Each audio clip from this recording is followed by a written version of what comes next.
এখন এই মুহূর্তে আপনাদের সামনে গুরুত্বপূর্ণ আলোচনা নিয়ে আসছেন খতিবে বাঙ্গাল হযরতুল আল্লাম হযরত মাওলানা মুফতি জুনায়েদ আল হাবিব সাহেব দাওয়াত বারাকাতুহু, মুহতামিম জামিয়া কাসেমিয়া আশরাফুল উলুম মাদ্রাসা সাভার, ঢাকা।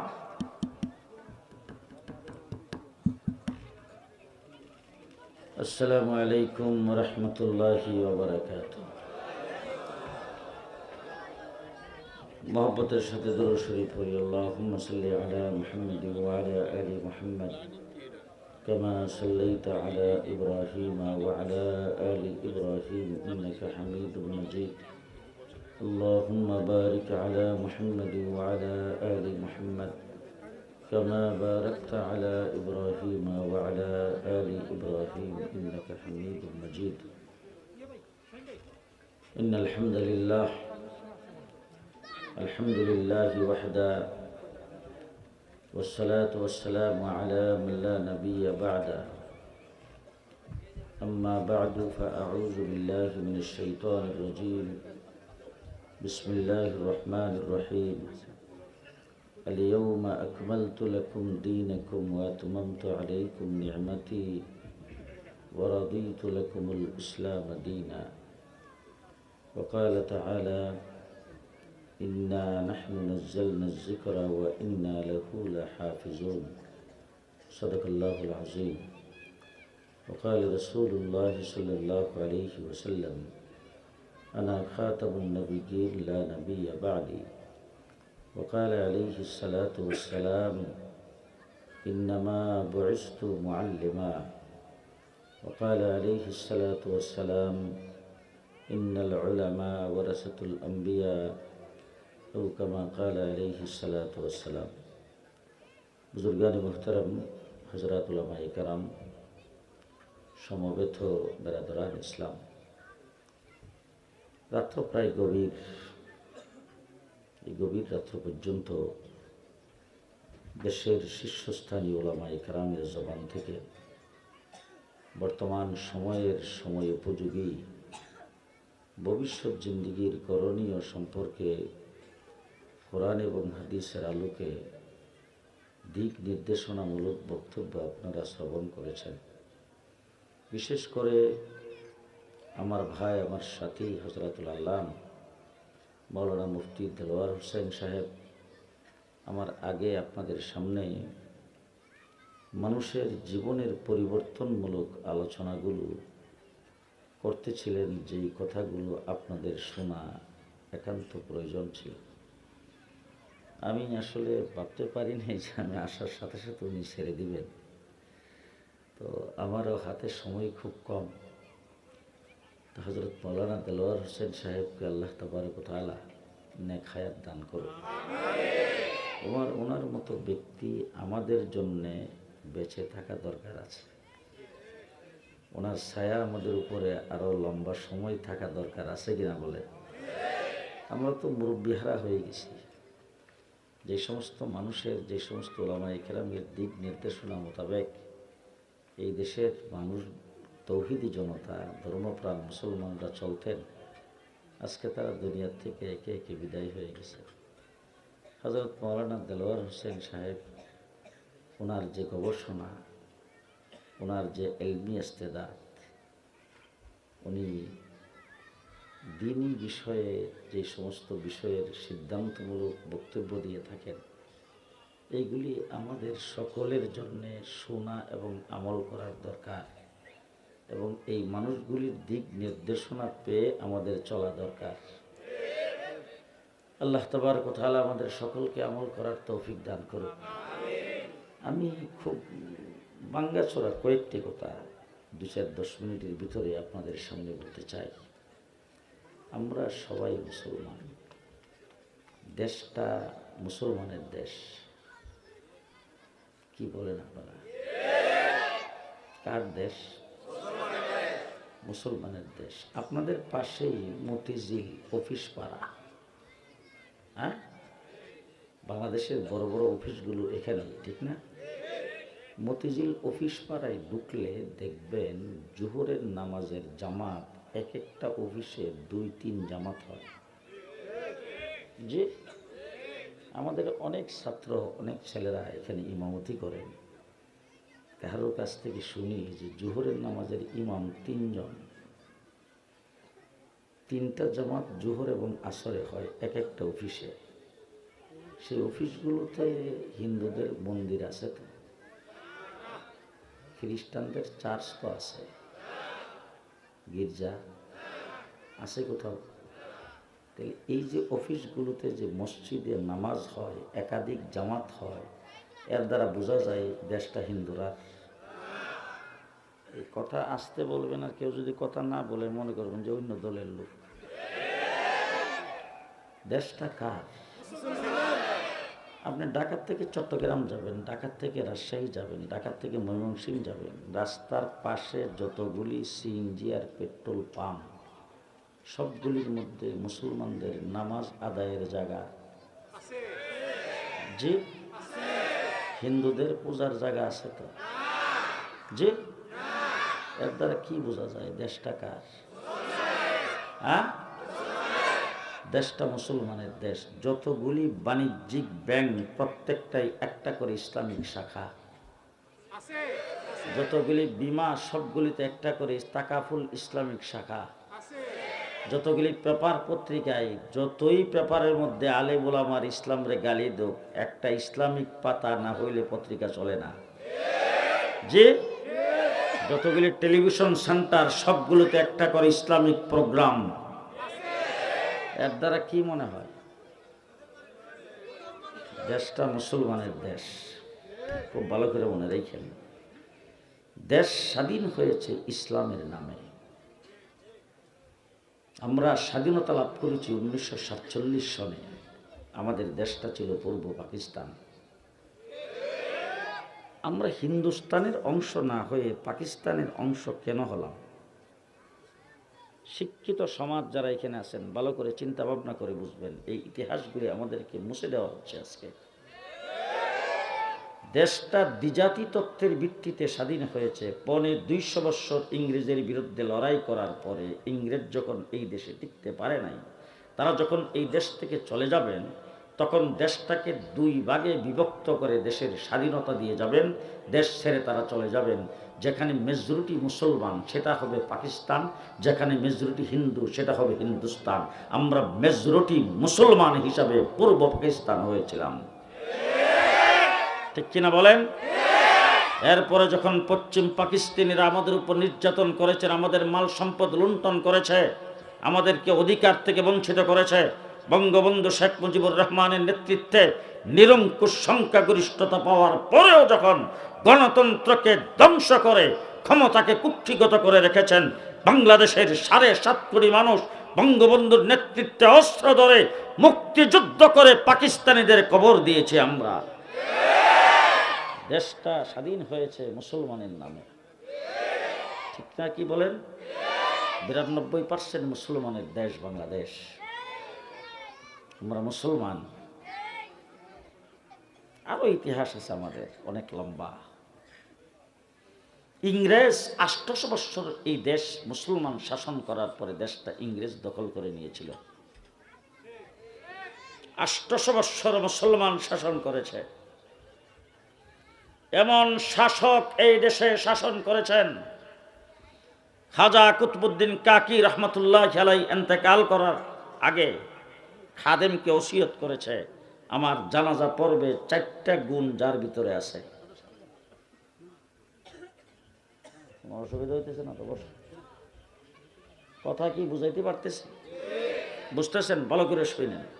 খাজা কুতুবউদ্দিন কাকি রহমতুল্লাহ আলাইহি ইন্তেকালের আগে খাদেমকে ওসিয়ত করেছেন, 4টা গুণ যার ভিতরে আছে সেই ব্যক্তি আমার জানাজা পড়াবে। 1 নম্বর গুণ, জীবনে কোনোদিন তাকবীরে উলা ছুটে নাই। 5 ওয়াক্ত নামাজের কোন অক্তরে নামাজের তাকবীরে উলা ছুটে নাই।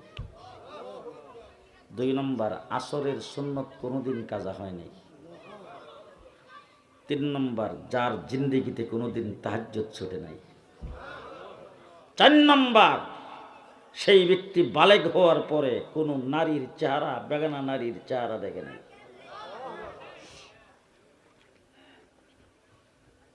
লাশ সামনে নিয়ে রাখা হয়েছে, হাজার হাজার মুহাদ্দিস, হাজার হাজার মুফতি, হাজার হাজার মুফাসসির। খাজা কুতুবউদ্দিন কাকি রহমতুল্লাহ আলাইহির খলিফারা সকলে জানাজায় অংশগ্রহণ করতে এসেছেন, হাজার হাজার মানুষ। খাদেম লাশটাকে সামনে রেখে বলছেন, হুজুর ওসিয়ত করে গেছেন এই 4টা গুণ যার ভিতরে থাকবে তিনি জানাজা পড়াবেন। যখন গুণগুলি বলছেন সবাই মাথা নিচের দিকে দিয়ে চিন্তা করে, তাকবীরুল্লাহ তো পড়ছি কিন্তু আসরের সুন্নত। কেউ চিন্তা করতেছেন আসরের সুন্নত পড়ছি, জীবনে কোনোদিন তাহাজ্জুদ কাজা হয় নাই। সবাই চিন্তা করতেছে তাহাজ্জুদ তো পড়ছি কিন্তু বেগানা নারীর চেহারা দেখি নাই। সবাই চুপচাপ নীরবতা, কেউ সামনে যাচ্ছে না। হঠাৎ করে দেখে একজন ব্যক্তি সকলকে ফাঁক করে সামনের দিকে যাচ্ছেন, চোখের পানি গাল বেয়ে বেয়ে ঝরতেছে। তিনি হলেন ভারতবর্ষের শাসক বাদশাহ সুলতান আলতামশ রহমতুল্লাহি আলাইহি। সামনে যায় তিনি বলছেন, আজকে বুড়া ইন্তেকাল করে আমাকে প্রকাশ করে দিয়ে গেল। জেনে রাখেন আমি আপনাদের শাসক, আমি আপনাদের রাষ্ট্রপ্রধান, কিন্তু আমার জীবনে কোনোদিন এক ওয়াক্ত নামাজও তাকবীরুল্লাহ ছুটে নাই। আমার জীবনে কোনোদিন আমি বালেগ হওয়ার পরে বেগানা নারীর চেহারা কোনোদিন দেখি নাই। তাহাজ্জুদ কোনোদিন কাজা হয় নাই, আসরের সুন্নত কোনোদিন কাজা করে নাই। এই ছিল ভারতবর্ষ। 800 বৎসর পর্যন্ত মুসলমান শাসন করে যদি কোন বিধর্মীদের উপর নির্যাতন করতেন, একজন বিধর্মী ভারতবর্ষে থাকতে পারত না। 800 বৎসর মুসলমান শাসন করার পরে দেশ ইংরেজ দখল করেছে। ওলামায়ে কেরামকে জিজ্ঞেস করে দেখেন, পৃথিবীর আরেকটা রাষ্ট্র, সেই রাষ্ট্রটার নাম হলো বর্তমানে স্পেন। ইসলামের ইতিহাসে সেই দেশটার নাম আন্দলুস। সেখানেও 800 বৎসর মুসলমান শাসন করেছে। 800 বৎসর মুসলমান শাসন করার পরে আমাদের দেশ যেইভাবে ইংরেজ দখল করেছে, স্পেনও ইংরেজ দখল করেছে। কিন্তু ইতিহাস, হযরত মাওলানা তকি উসমানী দামাত বারাকাতুহুম স্পেন সফর করে উনি কিতাব লিখেছেন আন্দলুস মে চাঁদে রোজ।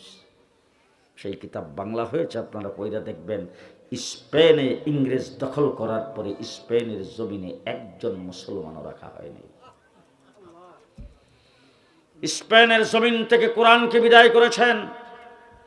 স্পেনের জমিনে একটা মসজিদ নাই। স্পেনের জমিনে কোথাও আযান হয় না। মুসলমান ভীত সন্ত্রস্ত যখন হয়ে গেছে, স্পেন যখন ইংরেজ দখল করেছেন, তখন ইংরেজরা মুসলমানদেরকে ধোঁকা দিয়ে হত্যা করার জন্য বলেছে, তোমরা তোমাদের ইবাদতখানায় মসজিদে প্রবেশ করো, তোমাদেরকে নিরাপত্তা দেওয়া হবে। আর না হইলে আমাদের স্টিমারগুলি সাগরের কিনারে রাখা আছে, তোমরা সেখানে যাই স্টিমার আরোহণ করো, তোমরা যেখানে যাইতে চাও সেখানে নিরাপত্তার সাথে পৌঁছাইয়া দেওয়া হবে। এই ধোঁকা দিয়েছেন মুসলমানদেরকে। আর মুসলমান হাত পাও গুটাইয়া বউ বাচ্চা নিয়ে সব স্টিমারে আরোহণ করেছে। আর মসজিদের ভিতরে যাইয়া তারপরে কেউ তসবিহ জপতেছে, কেউ জিকির করতেছেন ওখানে যাইয়া। আর মসজিদের ভিতরে বাহিরে পেট্রোল দিয়া আগুন দিয়া সমস্ত মুসলমানকে জ্বালাইয়া শেষ করেছেন। একদিনে সমস্ত লক্ষ লক্ষ মুসলমানকে সাগরের কিনারে যে স্টিমারগুলি ছিল, সেই স্টিমারগুলিকে সাগরের মধ্যখানে নিয়ে নিচ দিয়া সিদ্ধ করে পানিতে ডুবাইয়া সমস্ত মুসলমানকে মারছেন। একদিনে, সেই দিনটা ছিল এপ্রিল মাসের 1 তারিখ। ওই সময়ের থেকে ইংরেজ এই দিনটাকে এপ্রিল ফুল হিসাবে পালন করে। দুঃখ কোথায় রাখবো, আমার দেশের মুসলমানদের সন্তান স্কুল কলেজে যারা লেখাপড়া করে তারাও এপ্রিল ফুল পালন করে। মুসলমানেরা, মুসলমানদের বিশাল বড় বড় লাইব্রেরি ছিল, মুসলমানদের তাফসীর ছিল, হাদিস ছিল, ফিকহ ছিল। এই সমস্ত লাইব্রেরিগুলোর কিতাবাদিকে ধ্বংস করার জন্য প্রাথমিক অবস্থায় কিতাবগুলি বের করে নিয়ে বিশাল বড় নদীর মধ্যে ফেলে 8 ল্যান্ডের রাস্তা বানানো হয়েছে। মুসলমানদের এই সমস্ত লাইব্রেরিকে ধ্বংস করার জন্য আলাদা মন্ত্রণালয় কায়েম করেছেন। সেই মন্ত্রণালয়ের মাধ্যমে 55 বৎসরে মুসলমানদের একটা কাগজের টুকরো স্পেনে রাখা হয় নাই। সব শেষ। স্পেনের জামি কর্দোবা, বর্তমানে ইংরেজরা সেটার নাম রাখছেন কর্ডোবা। ওই কর্ডোবার জামি মসজিদ, বিশাল জামি মসজিদ, ওই মসজিদে আমি গিয়েছি বেশ অনেকবার। এখন পর্যন্ত মসজিদের চতুর্দিকে লেখা আছে লা গালিবা ইল্লাল্লাহ। আজকের থেকে 1000 বছর আগে নির্মিত সেই মসজিদ কারুকার্য দেখলে এখনো চোখ জুড়িয়ে যায়। সেই মসজিদটার চতুর্দিকে, গোটা মসজিদটার ভিতরে মূর্তি দিয়ে সাজানো আছে। মসজিদের ভিতরে ঢুকতে 15 ইউরো টিকিট লাগে, সেখানে যাইতে হয়। লক্ষ লক্ষ ইউরো স্পেন সরকার বর্তমান সেই মসজিদটাকে দেখায়া, মিউজিয়াম বানাইয়া মসজিদটাকে দেখায়া তারপরে আদায় করতেছে। সমস্ত মসজিদ শেষ, স্পেনে একজন মুসলমান নাই। একই ইংরেজ আমাদের দেশ দখল করেছে।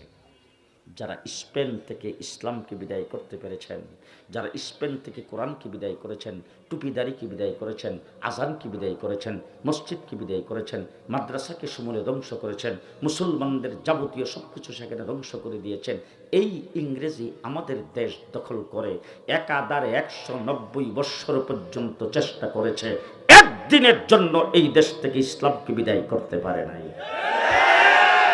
সেই দেশের মানুষ আমরা মুসলমান। হয়তো কালকে বলবেন, যারা দাওয়াত করে আমাকে আনছে ওনাদেরকে বলবেন, ইতানের নাম ওয়াজ, কারে দাওয়াত করে আনলেন? 100 বার বললেন, কিন্তু কথাগুলি ভালো করে শুনে রাখবেন। ও আমার বাইরে, স্পেনে পারলো, আমাদের দেশে কেন পারলো না? শেষ, ওয়াজ শেষ, লয়া বাড়ি যায়েন। স্পেনে তারা পারলো, একই শক্তি, একই ক্ষমতা, একই রাষ্ট্র, একই ব্রিটিশ, একই ইংরেজ। স্পেন থেকে ইসলামকে বিদায় করতে পারলো, আমাদের দেশ থেকে কেন পারলো না? স্পেনের মুসলমান ভীত সন্ত্রস্ত হইয়া বুক টান করে নারায়ে তাকবীরের স্লোগান দেওয়ার কেউ নাই, বুক টান করে ইংরেজের সামনে দাঁড়াইবার মতো কেউ নাই, ইংরেজের সামনে প্রতিরোধ করার মতো কেউ নাই। আর আমার দেশ যখন ইংরেজ দখল করেছে, মসজিদ মাদ্রাসা যখন ভাঙতে শুরু করে দিয়েছে, মসজিদ মাদ্রাসাকে যখন বন্ধ করতে শুরু করে দিয়েছেন, ইংরেজ যখন ক্ষমতা দখল করে নিয়েছেন, তখন এই দেশে বড় বড় লিডার ছিল, রাজনৈতিক অনেক বড় বড় দল ছিল। দলের বড় বড় লিডাররা ইংরেজের সাথে লাইন লাগাইয়া চাটুকার হয়েছে, আর সেখান থেকে বড় বড় জায়গা জমি বরাদ্দ নিয়েছেন, ইংরেজ থেকে বড় বড় উহুদা তারা হাসিল করেছেন। কিন্তু কেউ ইংরেজের বিরুদ্ধে টু শব্দ করার ক্ষমতা পাই নাই। ইংরেজের বিরুদ্ধে সেই বিশাল বড় শক্তি, যাদের সূর্য অস্ত যেত না, তাদের বিরুদ্ধে, ইংরেজের বিরুদ্ধে তখন বুক টান করে যদি কথা বলে থাকেন, একজন মৌলবী বলেছেন, দিল্লির জামে মসজিদের মেম্বরে দাঁড়িয়ে বলেছেন, ও ভারতবর্ষের মুসলমানেরা, ইংরেজ তোমাদের স্বাধীনতাকে নস্যাৎ করে দিয়েছেন, দেশকে স্বাধীন করার জন্য মুসলমানদের যুদ্ধ করা ফরজ। একজন মৌলবী, ইতিহাস থেকে আজকে নামগুলি মুছে দেওয়া হচ্ছে। একজন মৌলবী দিল্লির জামি মসজিদের মেম্বর থেকে 1802 খ্রিস্টাব্দে তিনি বলেছেন, শাহ আব্দুল আজিজ মুহাদ্দিসে দেহলভী রাহমাতুল্লাহি আলাইহি। সেই আব্দুল আজিজ মুহাদ্দিসে দেহলভী রাহমাতুল্লাহি আলাইহি ওই মুক্তিযুদ্ধের ঘোষণা দেওয়ার পরে তার সুযোগ্য ছাত্র সৈয়দ আহমদ দেহলভী রাহমাতুল্লাহি আলাইহি, তার আপন ভাতিজা হযরত শাহ ইসমাইল শহীদ রাহমাতুল্লাহি আলাইহি বালাকুটের ময়দানে যুদ্ধ করে শাহাদত বরণ করেছেন। তার ফতোয়ায় উদ্বুদ্ধ হয়ে শাহ আব্দুল আজিজ মুহাদ্দিসে দেহলভী রাহমাতুল্লাহি আলাইহির সাথে, সৈয়দ আহমদ দেহলভী রাহমাতুল্লাহি আলাইহির সাথে যার যোগাযোগ ছিল, টিপু সুলতান, তিনি মাঠে নামছেন, শাহাদত বরণ করেছেন। হাজ সিরাজউদ্দৌলা মাঠে নামছেন, শাহাদত বরণ করেছেন। যুদ্ধ চলছে 250 বৎসর পর্যন্ত। 1857 সালে আজাদী আন্দোলন হয়েছে। শামিলির যুদ্ধে দেওবন্দ মাদ্রাসার যিনি প্রতিষ্ঠাতা হুজ্জাতুল ইসলাম কাসেম নানতুবী রাহমাতুল্লাহি আলাইহির নেতৃত্বে, তার সেনাপতিত্বে ইংরেজদের বিরুদ্ধে যুদ্ধ হয়েছে। হাফেজ জামিন শহীদ রাহমাতুল্লাহি আলাইহি শাহাদত বরণ করেছেন। ইতিহাস ভালো করে শুনে রাখবেন, ঢাকার ভিক্টোরিয়া পার্কের এমন কোন গাছ ছিল না যেই গাছের ডালায় আলেমদের লাশ ঝুলে নাই। ঢাকার ভিক্টোরিয়া পার্ক থেকে সেই আরিচা রোড ধরে সোজা দিল্লি পর্যন্ত রাস্তার 2 ধারের এমন কোনো গাছ ছিল না যেই গাছের মধ্যে আলেমদেরকে ফাঁসির কাস্টে ঝুলানো হয় নাই। একদিনে 14,000 আলেমকে ফাঁসির কাস্টে ঝুলানো হয়েছে। এইভাবে আলেম উলামায়ে কেরাম ফাঁসির কাস্টে ঝুলছেন, কিন্তু মাথা নত করেন নাই, মাথা নত করেন নাই। আহা, মাথা নত করেন নাই। ইংরেজ লেখকরা ইতিহাসের মধ্যে লিখেছেন যে মুসলমান 80 জনকে ধরে আনা হয়েছে, কাপড় চোপড় খুলে তাকে উলঙ্গ করা হয়েছে, হাতগুলি পেছনের দিকে বাঁধ দেওয়া হয়েছে, তো লাইন ধরে খাড়া করা হয়েছে।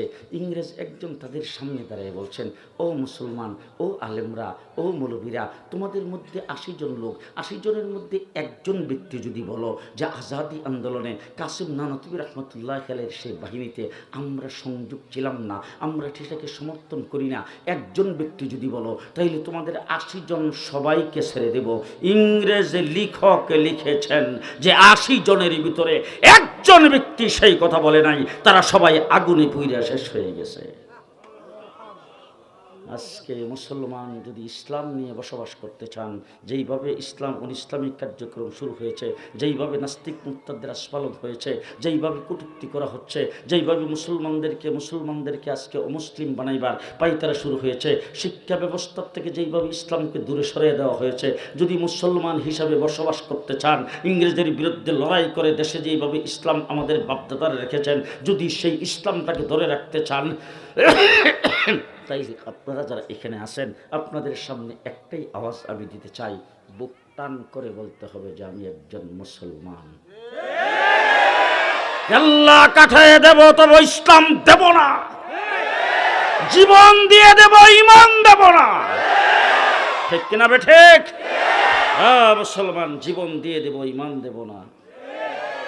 যতদিন বেঁচে থাকবো মুসলমান হয়ে বেঁচে থাকবো, যেদিন বেঁচে থাকতে পারবো না মুসলমান হইয়া কবরে চলে যাব। যদি মুসলমান না থাকতে পারি দুনিয়াতে পয়সা থেকে লাভ আছে? হ্যাঁ, 150 বৎসর লড়াই করেছেন ইংরেজের বিরুদ্ধে, তারপর এই দেশে ইসলামকে রেখেছেন। শুধু তাই না, ইংরেজ শহরে মসজিদ ভেঙে দিয়েছে, মসজিদ থেকে ইমাম সাহেবকে তাড়াইয়ে দিয়েছে।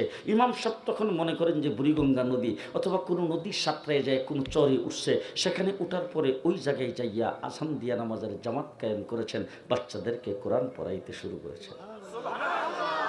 ইংরেজ যাতে ইসলামকে বিদায় করতে না পারে, এই জন্য মুষ্টির চাউল উঠায়া মাদ্রাসা কায়েম করেছেন, মক্তব কায়েম করেছেন। যেখানে গেছে সেখানে মুসলমানদেরকে ধরে ধরে আইনা কালিমা শিক্ষা দিয়েছেন, নামাজ শিক্ষা দিয়েছেন, আজান দিয়ে সেখানে নামাজ কায়েম করেছেন। এইভাবে ইংরেজ রাষ্ট্রীয় ক্ষমতা দখল করেছে ঠিক, কিন্তু ইসলামকে বিদায় করতে দেয় নাই।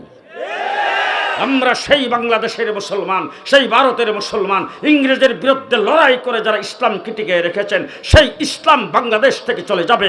শরীফ থেকে শরীফার গল্প ভরাইয়া, ব্যঙ্গের নাচ শিক্ষা দিয়া, স্কুল কলেজ ইউনিভার্সিটি থেকে ইসলামী শিক্ষাকে ধ্বংস করে এই দেশ থেকে ইসলামকে চিরতরে বিদায় করবে, সমকামিতাকে জায়েজ করবে, যারা সন্তান তৈরি করবে, সেই ইজারা বাংলাদেশের কাউকে দেওয়া হয় নাই।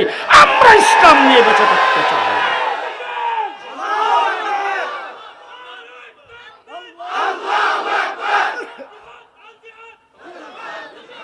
হ্যাঁ মুসলমান, শেষ কথা আপনাদের সামনে বলে যাচ্ছি, আপনারা খুব ভালো করে মনে রাখবেন। আপনাদের বাংলাদেশের মধ্যে এই মহল্লার কয়জন ছেলে মেয়ে মাদ্রাসায় পড়ে? কয়জন? মেট্রিক পরীক্ষা বাংলাদেশে হচ্ছে, মেট্রিক পরীক্ষা দিচ্ছেন 20 লাখ। কয় লাখ? 20 লাখ। আর আমার অল বাংলাদেশের কওমি মাদ্রাসার হাইয়াতুল উলিয়া লিল জামিয়াতিল কওমিয়া বাংলাদেশের বোর্ডের মাধ্যমে দাওরে হাদিসের পরীক্ষা দিচ্ছেন মাত্র 35,000। স্কুলে পড়ে কয়জন? 20 লাখ। মেট্রিক পরীক্ষা দিচ্ছেন, মাত্র মেট্রিক পরীক্ষা। হিসাব করে দেখা গেছে মাত্র 2% পড়ে মাদ্রাসায়। 98% স্কুলে যারা পড়ে তারা 92% মুসলমানের সন্তান। তাইলে মাদ্রাসার ছাত্র যারা মাদ্রাসায় পড়ে তারা শুধু উজু ফরজ জানবে, উজুর ফরজ তারা জানবে। মাদ্রাসা স্কুলে পড়ে তাদের জানা দরকার নাই। এই কথা আসতে বলবেন না। তায়াম্মুমের ফরজ শুধু যারা মাদ্রাসায় পড়ে তারা জানবে, আর যারা স্কুলে পড়ে তাদের জানার দরকার নাই। নামাজের ফরজ জানার দরকার নাই, পাক না ফাক জানার দরকার নাই, গোসলের ফরজ জানার দরকার নাই, নামাজ শিক্ষা করার দরকার নাই। না হইলে তারা স্কুল কলেজ ইউনিভার্সিটির শিক্ষা যদি ইসলাম না থাকে, তাইলে আমাদের দেশের বড় বড় লিডার যখন দাঁড়ায় বক্তৃতায় দেওয়ার জন্য, তখন বক্তৃতায় দাঁড়ায় বলে ঈদুল আজহার জানাজার নামাজ।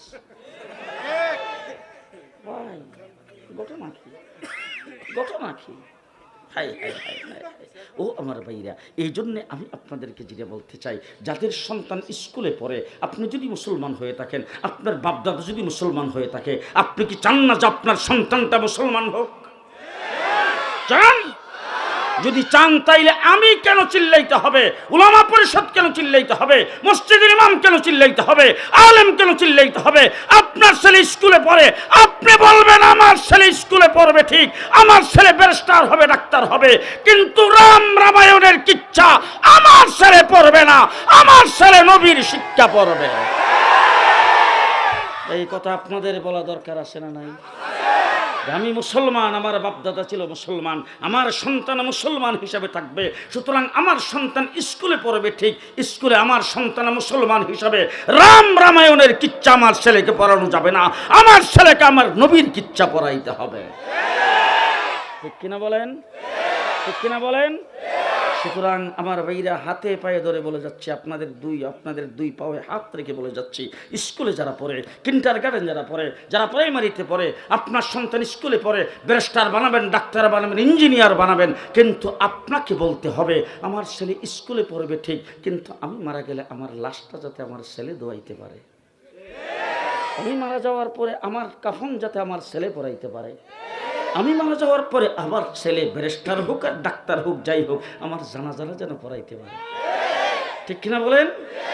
সুতরাং এমন ছেলে মাদ্রাসায় না পড়িয়া, স্কুল কলেজে পড়িয়া, আপনার ছেলে যতটুকু দিন শিক্ষা করা দরকার ইসলামের জন্য এতটুকু শিক্ষা করুক স্কুলে পড়িয়া। এটা কি আপনারা চান? এটা কি চান? চান? কাটা কাটা চান? একটু হাত উঠে দেখান। আল্লাহ কবুল মঞ্জুর করুক, সকলে বলেন আমিন।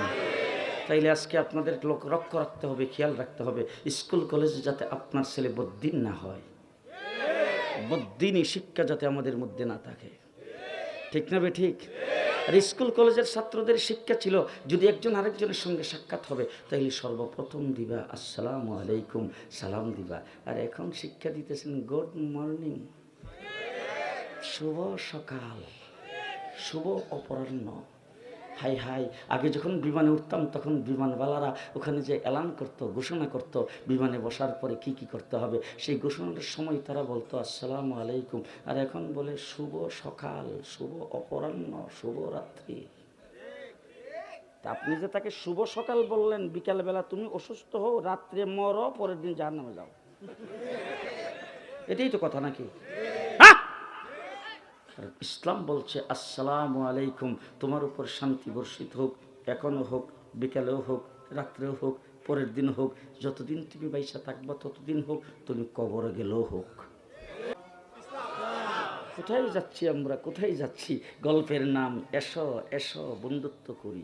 ওই বাবা বন্ধুত্ব করি, ছবি দুইটা দিছে একসাথে, দুইটা সাইকেল চলতেছে, একটা যুবতী মহিলা আর একটা হলো ছেলে। বন্ধুত্ব করি, বন্ধুত্ব করি, আসো ফ্রেন্ডশিপ করি। যুবতী একজন মহিলার ওড়নার মধ্যে একজন যুবক ছেলে টান দিয়ে ধরে রাখছে। ভাই কি শিক্ষা দিচ্ছেন? কোথায়? আমরা যখন ছোট সময় মাদ্রাসায় পড়তাম তখন বন্ধু বান্ধবদের সাথে যখন একসাথে ঘোরাফেরা করতাম ফাঁক সময়ে, তখন হঠাৎ করে স্কুলের ছাত্র উঠে বলতো এই মৌলভী স্যার, এই মৌলভী স্যার, মৌলভী স্যার। রাস্তার কিনে উঠে আমরাও দাঁড়াই গেছি, দেখি যে একজন টুপিদারিওয়ালা লোক আসতেছে বুজুর্গের মতো, আমাদেরকে আঙ্গুলটা দেখে বলতো আমাদের স্কুলের মৌলভী মাস্টার। এখন কোনো স্কুলে ধর্মীয় শিক্ষার কোনো মাস্টার নাই, শুধু তাই না, পরীক্ষাও নাই। 100 মার্কে পরীক্ষা হতো, এখন কোন স্কুলের মধ্যে শিক্ষা কারিকুলামের ভিতরে ধর্মীয় শিক্ষার কোনো পরীক্ষা নাই। এইভাবে তিলে তিলে মানুষকে অনিসলামিক বানাইবার, তিলে তিলে মানুষের অন্তর থেকে ইসলামকে দূরে সরাইবার চেষ্টা শুরু হয়েছে। ইসলামের জ্ঞান বুদ্ধি থাকবে না, ইসলামী শিক্ষা থাকবে না, অনিসলামিক হয়ে যাবে। ইসলামী শিক্ষা না থাকলে মানুষগুলি গুরু ছাগলের মতো হয়ে যাবে। ঠিক না বেঠিক? আজকে আমার দেশের বড় বড় লিডার, বড় বড় বুদ্ধিজীবীরা এন্তেকাল করার পরে তাদের সমপাঠী, তাদের বন্ধু বান্ধব, তাদের দলের লোকেরা হুর করে সবাই জানাজার মধ্যে যখন জানাজায় যখন আইসা অংশগ্রহণ করে, তাদের জানাজার দৃশ্যটা দেখলে আমাদের কি খারাপ লাগে। আমার মনে হয় মিস্টার ইবলিসও কুটকুট করে হাসে। ঠিক না বেঠিক? এটা কেন হলো? ইসলামী শিক্ষা না থাকার কারণে। আল্লাহ আমাদেরকে মাফ করুক। সর্বস্তরে ইসলামী শিক্ষা চালু করতে হবে। রাজি না? রাজি না? এটা কি শুধু আমি মুলি সাহেবরা বলবো না, আপনারা যারা আপনাদের যাদের সন্তান স্কুলে পড়ে তারাও বলবেন? বলবেন তো ইনশাল্লাহ? আল্লাহ কবুল করুক, সকলে বলেন আমিন, আরো জোরে বলেন আমিন। যারা মাহফিলের ইন্তজাম করেছেন আপনাদেরকে ধন্যবাদ ও মুবারকবাদ জানাই। রাস্তার যানজটের কারণে সময় মতো আসতে পারলাম না, এই জন্য দুঃখিত। আল্লাহ পাক এই মাহফিলকে কবুল করুন, সকলের জন্য নাজাতের ফয়সালা করে দেন। আজমাইন রব্বানা যালামনা আনফুসানা ওয়া ইল্লাম তাগফির লানা ওয়া তারহামনা লানাকুনান্না মিনাল খাসিরিন। ইয়া আল্লাহ, এই মাহফিল যারা ইন্তজাম করেছেন, যারা সহযোগিতা করেছেন, যারা শোনার জন্য এসেছেন, পর্দার আড়ালে বাসা বাড়িতে যারা মা বোনেরা শুনেছেন, সকলের জন্য নাজাতের ফয়সালা করে দাও, সকলের জন্য নাজাতের জরিয়া বানায় দাও। ইয়া আল্লাহ ইয়া আরহামার রাহিমিন। এলাকার কমিশনার সাহেব, এলাকার বিভিন্ন দলের নেতা, আওয়ামী লীগের নেতা, বিএনপির নেতা যারা আছেন, এলাকার বিশিষ্ট ব্যক্তিরা যারা সহযোগিতা করেছেন, যে যতটুকু সহযোগিতা করছেন, এই সহযোগিতাগুলিকে কবুল করো আল্লাহ, এই সহযোগিতাগুলিকে কবুল করো আল্লাহ। প্রত্যেককে দ্বীনের খাদেম বানায় দাও, ইসলামের খাদেম বানায় দাও। আমাদের জিন্দিগির সমস্ত গুণাগুলি মাফ করে দাও, আমাদের সকল মুর্দেগানকে মাফ করে দাও, আমাদের সকল সমস্যার তুমি সমাধান করে দাও, হাজতগুলি পুরা করে দাও, পেরেশান হালাত তুমি দূর করে দাও। ইয়া আল্লাহ ইয়া আল্লাহ, পারিবারিকভাবে আমাদেরকে শান্তি দাও, দেশের মানুষকে শান্তিতে বসবাস করার তৌফিক দাও আল্লাহ। দেশের জিনিসপত্রের দাম কমায় দাও। সামনে রমজানের মাস আসতেছে আল্লাহ, আমরা ঠিক মতন রোজা রাখতে পারি সে তৌফিক দাও। ইয়া আল্লাহ, রমজানের কদর করতে পারি সে তৌফিক দাও আল্লাহ। রমজান মাস সামনে আসন্ন আল্লাহ, সেই রমজানের প্রস্তুতি নেওয়ার তৌফিক তুমি আমাদেরকে দান করো ইয়া আল্লাহ ইয়া আরহামার রাহিমিন। আজকের মাহফিলে এই গভীর রাত্রে দাঁড়ানো বসা অবস্থায় যারা আছেন আল্লাহ, সবাইকে তুমি দ্বীনের মুজাহিদ বানায় দাও, আমাদের সন্তানাদিদেরকে দিনদার বানায় দাও, দিন শিক্ষা করার তৌফিক দাও। আমাদের বাংলাদেশ শতকরা 92% মুসলমানের দেশ, এই দেশের প্রাইমারি থেকে শুরু করে কলেজ লেভেল পর্যন্ত আল্লাহ প্রত্যেকটা স্তরে আল্লাহ দ্বীনি শিক্ষার ব্যবস্থা করে দাও। আমাদের সন্তানাদিদেরকে দিনদার মুত্তাকি পরহেজগার বানায় দাও, নামাজি বানায় দাও ইয়া আল্লাহ ইয়া আরহামার রাহিমিন। এই এলাকায় যারা বসবাস করে আল্লাহ, তাদেরকে আমন আমানের সাথে থাকার তৌফিক দান করো, নিরাপত্তার সাথে থাকার তৌফিক দান করো, চুরি ডাকাতির থেকে হেফাজত করো, বদনজর থেকে হেফাজত করো, জাদু টুনার থেকে হেফাজত করো, দুশ্মনের দুশ্মনির থেকে হেফাজত করো, সন্ত্রাসের সন্ত্রাসীর থেকে হেফাজত করো, দুষ্টের দুষ্টামির থেকে হেফাজত করো, গজব আজাব থেকে হেফাজত করো, আসমানি বালা জমিনি বালার থেকে হেফাজত করো ইয়া আল্লাহ ইয়া রাহমার রাহিমিন। আমাদের পক্ষ থেকে কোটি কোটি দরুদ ও সালাম সোনার মদিনায় নবী পাকের রওজা মুবারকে পৌঁছায় দাও। রব্বানা তাকাব্বাল মিন্না ইন্নাকা আনতাস সামিউল আলিম ওয়া তুব আলাইনা ইন্নাকা আনতাত তাওয়াবুর রহিম বিরহমাতিকা ইয়া আরহামার রাহিমিন।